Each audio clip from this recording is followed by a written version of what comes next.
Welcome to In the Groove with Todd and Jackie, the podcast where good vibes meet great conversations and change makers take center stage. Each week, we sit down with inspiring authors, impactful speakers, and visionary leaders who are making a difference in the world. We're bringing you powerful insights, engaging stories, and actionable ideas to amplify your voice and spark meaningful change. So get ready to get in the groove as we dive into conversations that uplift, inspire, and empower.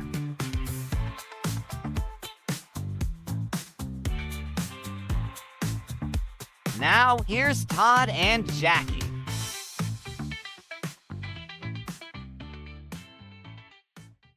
Hey, it's another groovy day, and that's because we make it that way. Welcome to In the Groove with Todd and Jackie.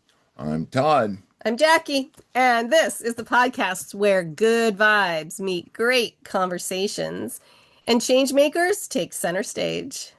That's right. We're talking to people who want to expand their mission, their message, and maybe even monetize their business with their message. That is an absolute wonderful statement, and we enjoy helping people get to the TEDx stage. Now, not necessarily mission-driven, if you will, and maybe not even going to monetize from being on a TEDx stage. However, TEDx is an international organization, and when they say, we're publishing this speech because this person is an expert in our opinion, you've got some street cred. And so getting on a TEDx stage where you will share a problem that you personally have overcome that also might relate to another demographic of people. And then you share the solution you found that worked for you and invite that other demographic of people to try your solution. That is basically a TEDx talk. And they want to know the ideas that you have that are spreading, that are worth spreading in the world. So we help you do that through some coaching opportunities that we've on my site, which is JackieBailey360.com. You can go click there and you can see several videos or link to the videos on YouTube of our young people who have made it to the TEDx stage. And when you help a young person do that, it's pretty incredible. But you can see how their messages, even when some of them are 9 years old, 12 years old, 13 years old, how it is so motivational and inspirational. So if you have a message that you want to share and spread by using a TEDx stage, how do they get a hold of us to learn how to do that? Go to toddandjackie.com, click on the Impact and Outreach tab, and you'll see everything listed right there. Click on something. Click on something. Click on anything, you'll find us. There you go. All right, awesome. Well, bringing good vibes today so we can have a great conversation is, of course, a change maker, because we like to talk with change makers. And this change maker, her name is Cheryl Cuozzo.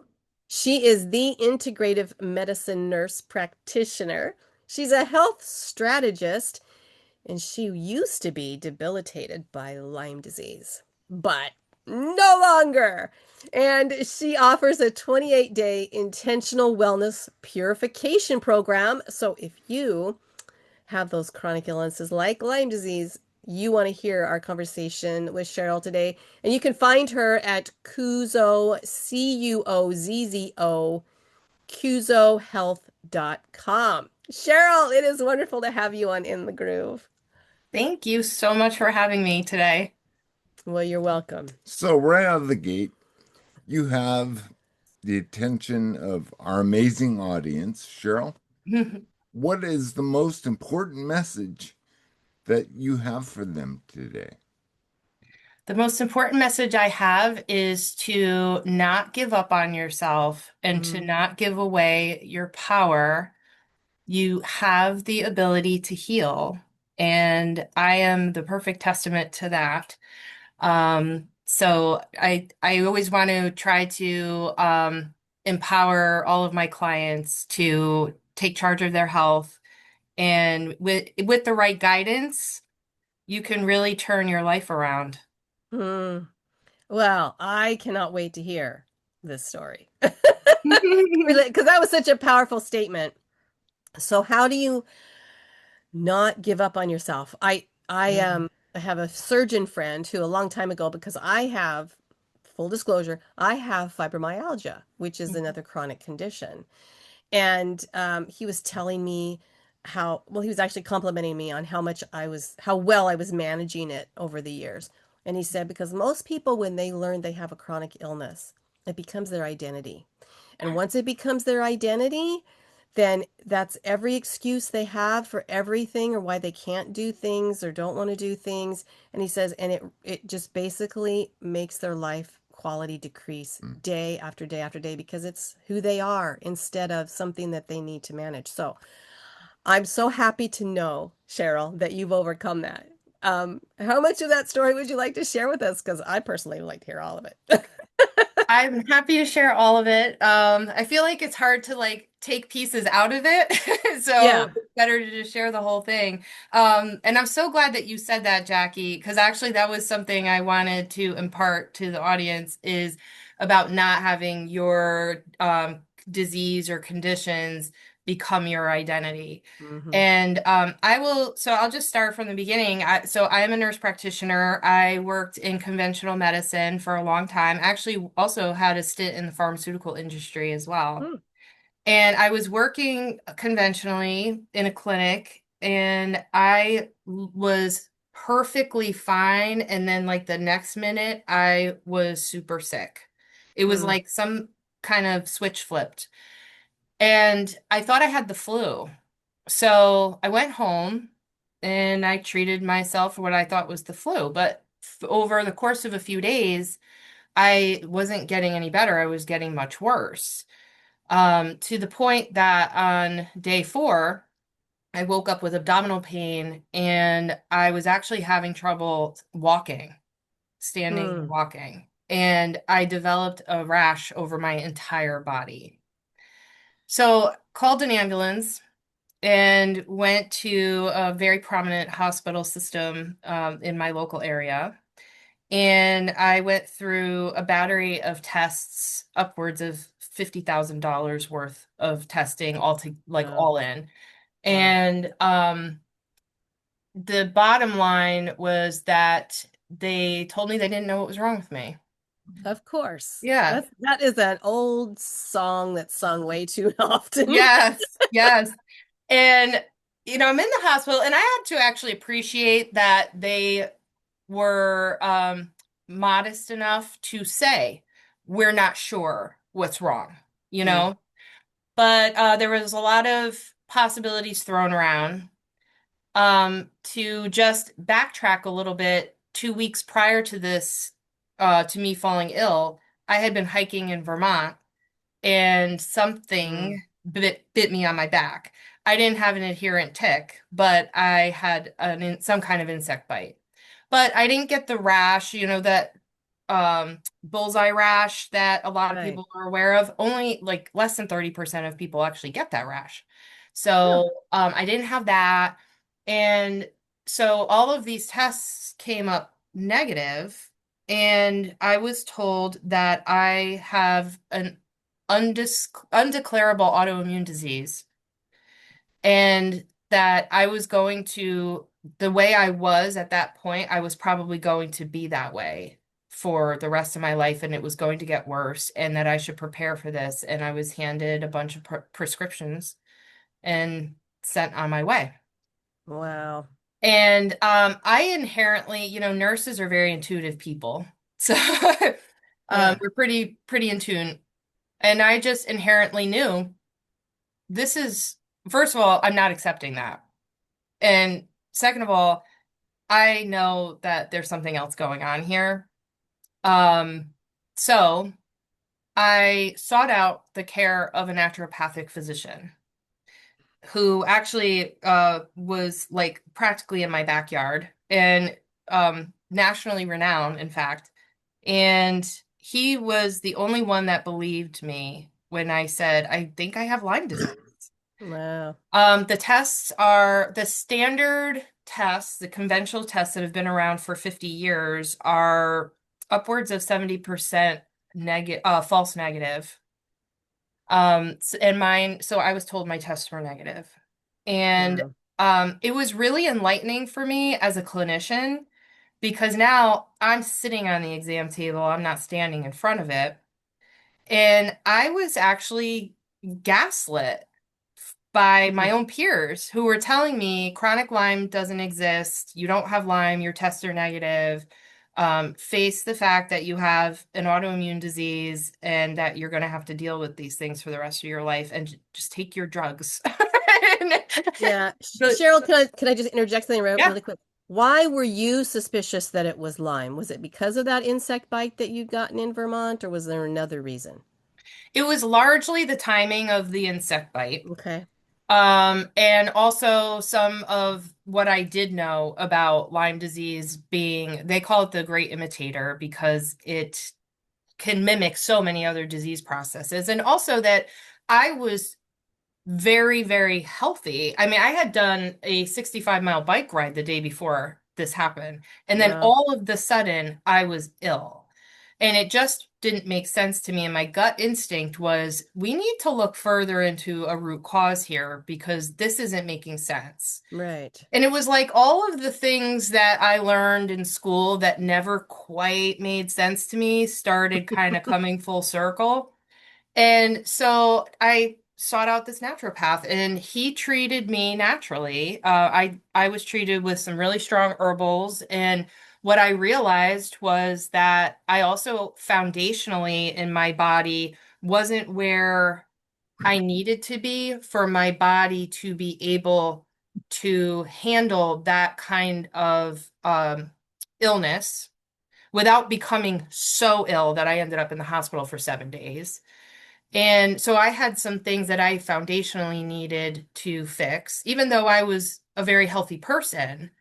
The foundation wasn't quite where it needed to be. So when something, you have an insult to the body, if you're not really, quite where you need to be with your immune system and your stress Right. levels and sleep and things like that, it's going to knock you down that much harder, and it's going to be that much harder to get Right. back up.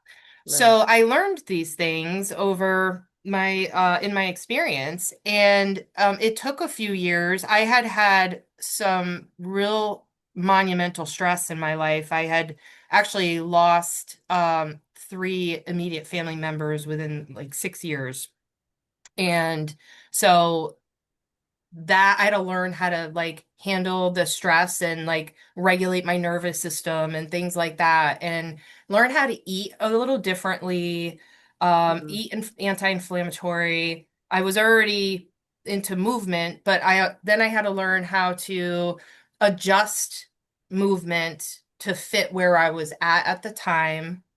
Um, Made sleep an absolute non-negotiable, and it is still a non-negotiable today. And Good. also, this was a big one, was removing toxic load from my environment as much as I possibly can. And so once I was able to do these things, therapy started working better. And once I detoxed myself, therapy started Yeah. working better. So it took a few years, but I did heal. It's not a linear journey. Healing's never linear. It ebbs and it Mhm. flows, and it can be frustrating. But I healed. I actually ended up 3.5 years later. I hiked Mount Kilimanjaro. So I was like, I'm going to prove it to everybody that I, in fact, will not be debilitated. Um, so that was kind of my testament to the power of when you give the body what it needs, it Yeah. does have the ability to heal. It's not easy, but it's worth it. Right. I Yeah. love that. In fact, I've been through my own autoimmune journey of Yeah. doctors not finding, everything, you're fine, nothing's wrong, that kind of thing. But I finally got to the point where I realized my body was created to work properly. And if you're telling me that it's attacking itself, I don't believe you. Because that's not what my body is meant to do, and I don't see any reason why my body would do that. And so when I was able to change my mindset into thinking this is not the truth that you're telling me, and I'm going to work toward changing this for myself. That's when everything shifted, right? So I'm so proud of you, Cheryl, for facing that, especially when you're in the field. I was not necessarily in the medical field, but I was in dental surgery, so there was some medicine related, Sure.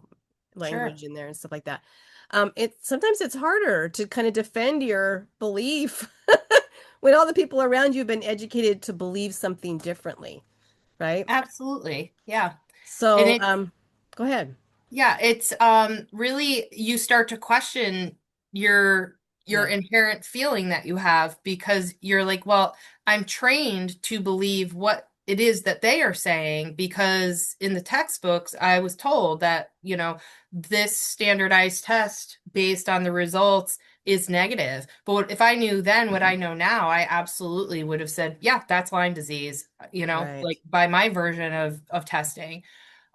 So yeah, it was an interesting journey. I thought, wow, is this what my patients deal with? Is this what people deal with, Yeah, yeah, And then the money too that I right. spent. I mean, the first year I spent, and I had insurance. I spent $10,000 out of pocket just Wow. trying to figure out what was going on. And I don't know if you had well-meaning friends and family around you that were going, just do what the doctors say. Yeah. Why are you going through this detox thing? I did my own detox thing and it was miserable. But that to me was a sign to me that this is working because I'm cleaning all that stuff out, right? But yeah, there were family members going, just do what the doctor says. They know what they're talking about. Just take this, take that, whatever. And hmm Well, when yeah, I told people that it ended up being Lyme, and I not only had Lyme disease, but I had what are called co-infections, which are more common than not, that people will have other types of tick-borne disease yeah, transmitted along with the Lyme. But when I told people it was Lyme, they said, "Oh, so great, you could just take antibiotics." And I said, well, it's too late for that. We yeah, passed that window. And a right. lot of times that isn't the only thing that you're going to need to do anyway. And they were like, well, I don't understand why you wouldn't just go ahead and do that. I said, it's not going to work. I know it's not going to work. Yeah, And there's other ways to handle it. And at that point it was, I had realized how in depth it was with, foundationally that there was a lot more work to yeah, be done than just taking a pill and right. saying, okay, we're done. Yeah. Mm. Well, and I know too that, I mean, I appreciate when you bring up the part that, sleep is non-negotiable and I got to take care of my immune system because that really is the key. And specifically for me, it was my gut, Yep. right? When my gut became healthier, then my immune system kicked in and everything else, changed for the better as well. That is, I always start with the gut with all of my patients, and I do a purification program, which is kind of like a detox and cleanse. It's actually very gentle, but you have to do that to get all the detox pathways flowing, because Right. otherwise treatments are going to actually be very uncomfortable. But I have to sometimes slow my patients down where we think, well, let's just kill the bugs off. Let's do that right away. We have to back up and look at the gut first because there's always something to be corrected in the gut. And when you do that, you end up with a baseline that's a lot better than when you came in. So Yeah. then when you're talking about killing off pathogens, killing bugs off goes way better and you're able to tolerate it way, way better too. And the majority of our immune system comes from the gut. Yeah. So we need to make sure that's in a good place and build that up. Maybe this is a good break time. Well, then let's take a break. We'll be right back more with Cheryl right after this. There's no box that generosity fits into. We have to be observant, we have to be aware, and we have to reflect and realize the impact that it has had on our lives. Leslie Nelson. Leslie is the founder and the chief executive officer of Pivotal Connections LLC. She's a Maxwell Leadership Certified team member, is the author of a book. It's called Giving Recklessly, Testimonials and Examples to Inspire Higher Levels of Generosity. What we're going to come away with today. I know at the end of this conversation, we're going to have a better perspective on how generosity fits into every aspect of our life. Generosity, you figure out what it means to you. It has multiple meanings. We know it means giving, sharing, giving of ourselves, but we have to find ways to uniquely show those examples and to do them. Pivotal Connections, LLC. Okay. The book is on Barnes & Noble, Amazon, and Walmart.com, and it's called Giving Recklessly. And finally, I will, in the very near future, have a book. It's going to be a generosity workbook. So you can go to generosityworkbook.com.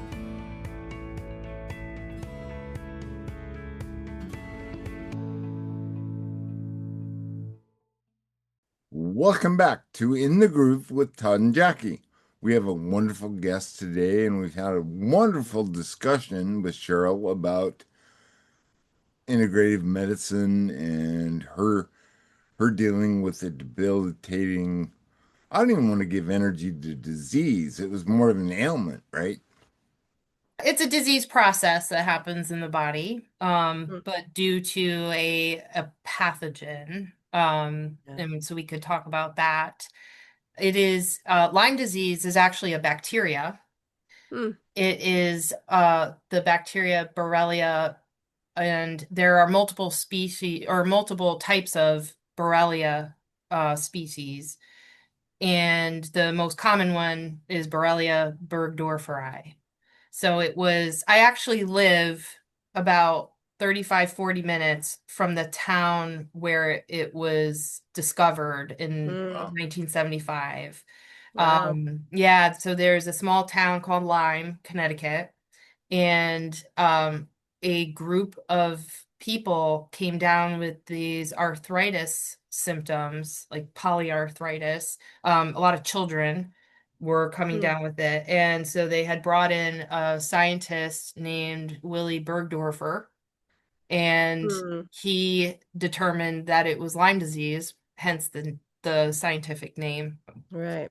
And so it is an unusual bacteria in that it's called a spirochete type of bacteria where it looks like a corkscrew shape. So once it gets into the body and it starts reproducing in the tissues, it sort of burrows into tissues, and it creates a protective film around it called a biofilm. And it's just hard to penetrate. It's hard to get to it because it's so deep in the tissues, and it's hard to penetrate the biofilm. So that's why it's so hard to treat it. And it does kind of act like a virus. It can lie dormant. I actually believe that we don't really ever eradicate it completely.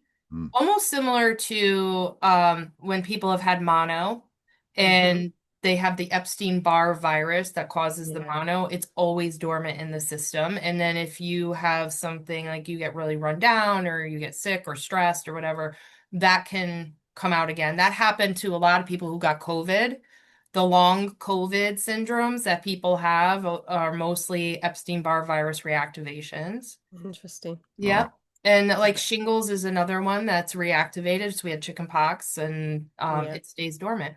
So I believe that Lyme stays dormant. I believe it's still in my body. And that's why when I work with patients, I try to impart that the things we're doing to change like your lifestyle and stuff like that are things you're going to keep doing. It's not just for the time that we're treating you. We want to have your body be supported all the time so that you're always like, if you have something kind of like hanging out dormant, hibernating, we want your immune system to be up here, not here, because when something happens, we don't want the scale to go the other way, right? So it's a tough bacteria. And then I had mentioned earlier, there's co-infections. There's different types of other bacteria that ticks in particular do pass on. And we're finding that it can be potentially passed on by other types of insect bites, Wow. stuff like that. So it's Wow.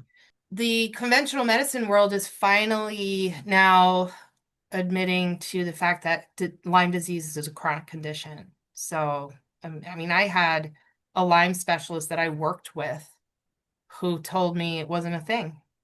He said, you don't have chronic Lyme. It's not a thing. Wow. Yeah. Wow.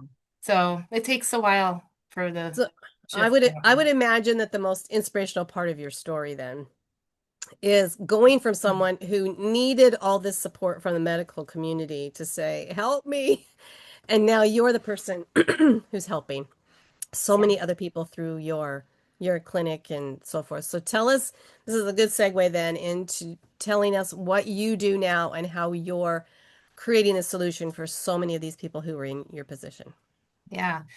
I always say I'm actually grateful for the journey that I had. I mean, it was painful and it was long. But I Yeah. don't regret it because I think I had to go through it to get to where I was supposed to be, what I was meant to do. And as a provider, I see people for all kinds of things, all kinds of chronic conditions, but I do see a lot of infectious disease, but I have a passion obviously for people with Lyme.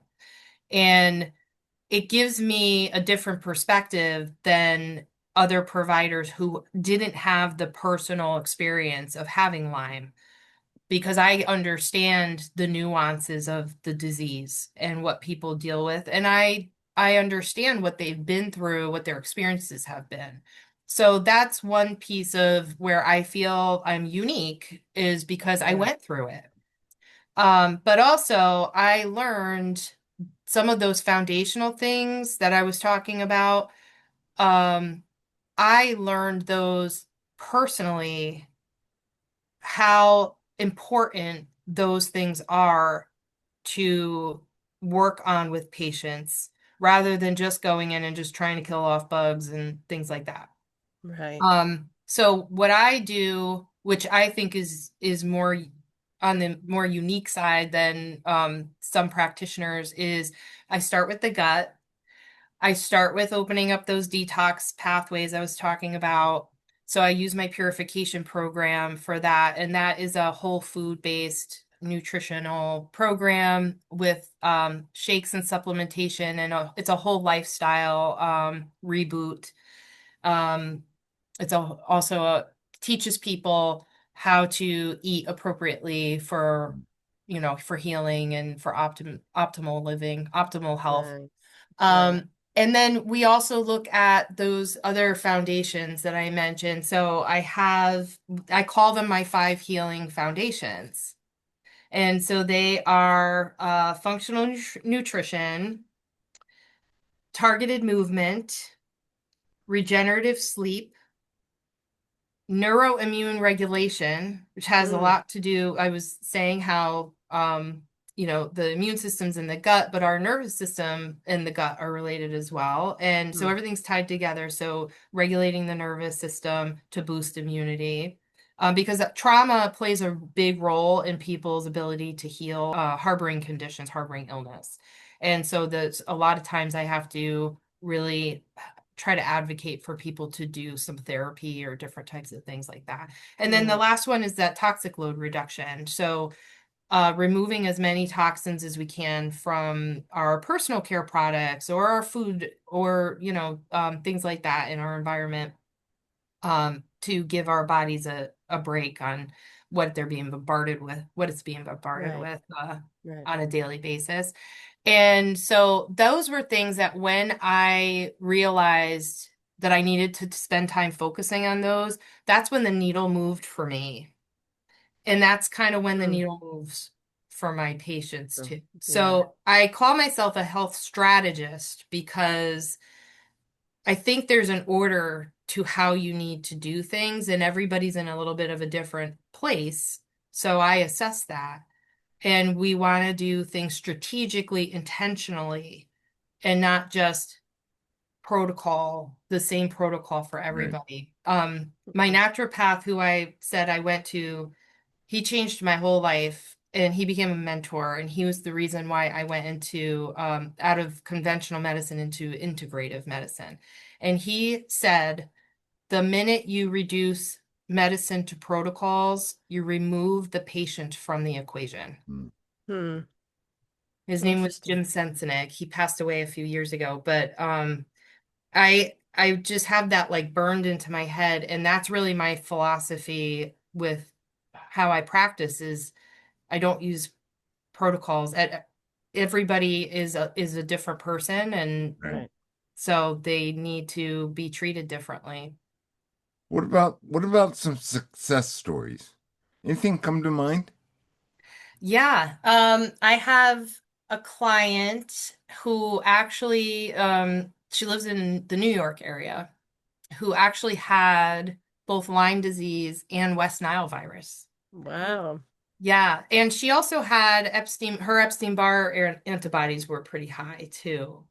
And she came to me really very sick. And she had been sick for a few years. She had been to a number of infectious disease doctors, different doctors who said, well, there's really nothing we could do. West Nile is viral and Epstein-Barr is, it, they said, oh, Hmm. it doesn't matter that your antibodies are high, everybody's are high.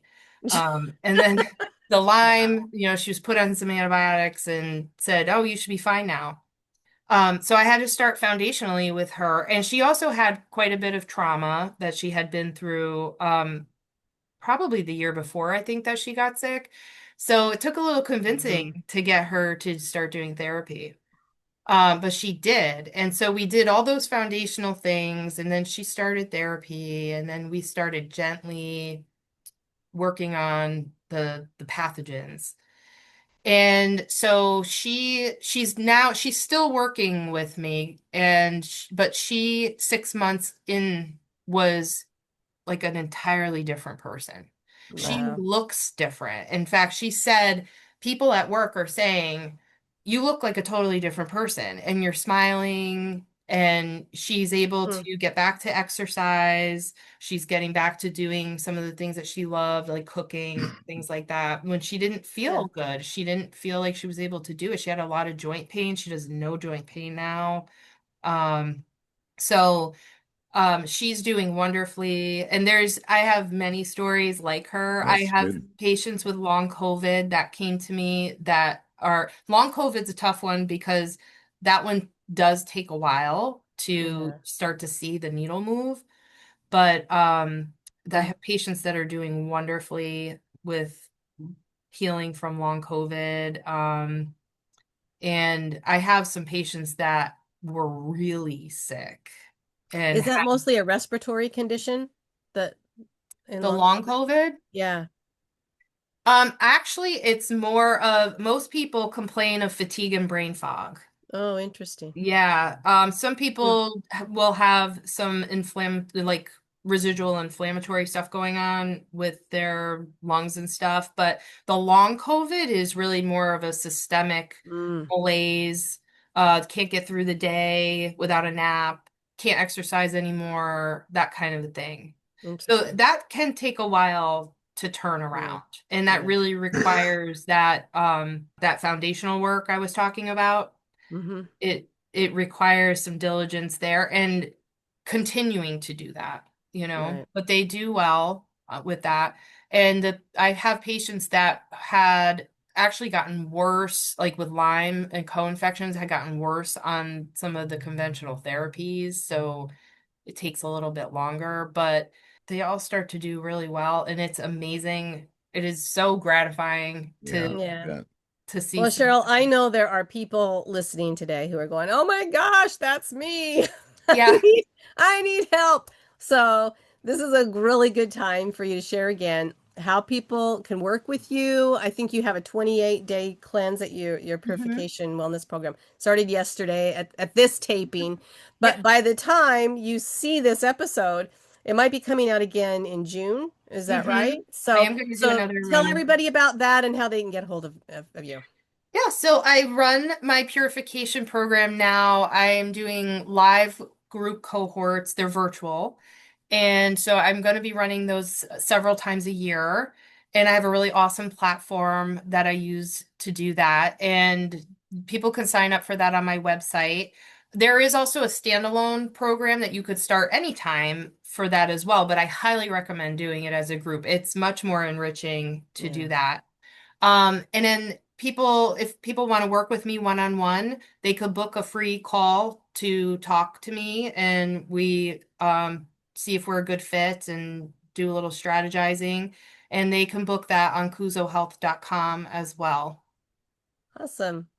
Well, it's been wonderful to hear your story and for you to be sharing so much of your success through that story and all the experiences you went through. You're going to help so many people. I'm sure you already have. Thank you. We're running low on time, but there is one question that we want to ask you because you are in the groove with Todd and Jackie today. We want to know how it is that you get in the groove every day. Oh, first thing I do is I have a gratitude journal. And gratitude's great because it keeps you present in the moment if you feel like your brain's starting to spin out a little bit, like you're starting to get a little anxious or you're starting to think about, ruminate on past things, bringing you into the present, jot down 3 to 5 things you're grateful for. It always brings you back to the present.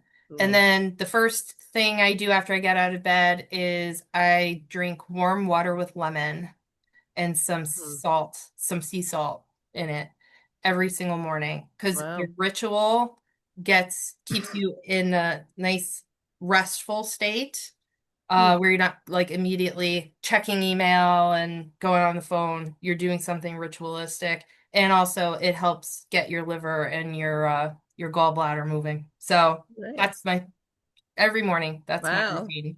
Cool. That's great. Sounds fun. Yes. Sounds nice. Well, Cheryl, thank you so much for showing up as you today, sharing your story and your wares or your profession or your passion. How's that? We'll call it passion. Thank you. I appreciate you having me. Yeah, it was lots of fun. That's about all we have time for today. I hope you enjoyed the show. I hope you'll tell a friend about the show. And lastly, I hope you make it a great day because it is all about choice. Bye-bye for now. Bye, everybody. That's a wrap for this episode of In the Groove with Todd and Jackie, where good vibes meet great conversations and changemakers take center stage. We hope you've been inspired by today's guest and are ready to bring more positivity, connection, and impact into your world. If you love this episode, be sure to subscribe, leave a review, and share it with someone who needs a little groove in their life. And don't forget to check us out on toddandjackie.com for more great conversations. Until next time, keep shining, keep grooving, and keep making a difference.